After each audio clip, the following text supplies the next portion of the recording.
আগে শোনেন এক বাইঞ্চতের কথা, আনিস আলমগীর। বাংলাদেশে কেউ আওয়ামী লীগের হয়ে কথা কইতে পারে এইভাবে?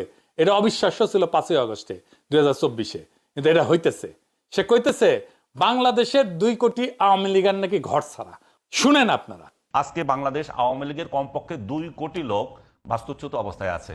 তারা নিজের বাড়িতে থাকতে পারছে না, তারা নিজের বাড়িতে শান্তিতে ঘুমাতে পারছে না, নিজের মা বাবাকে দেখতে পাচ্ছে না। যখন তারা দেখতে যাচ্ছে তখন তাদেরকে হত্যা করা হচ্ছে, তাদের বিরুদ্ধে ভুয়া মামলা দিয়ে রাখছে, এবং এই ভুয়া মামলা যতগুলো আছে এই ভুয়া মামলা 100 ভাগ লোক বলবো না, 90 ভাগ বিএনপি লোকরা করেছে। আর বান্দির পুত্র রোহিঙ্গারা ডিসপ্লেসড হয়েছে কত? 10 লাখ। আমাদের কাল ঘাম ছুটে গেছে তাদের একটা ফাঁকা জায়গায় অ্যাকোমোডেট করতে।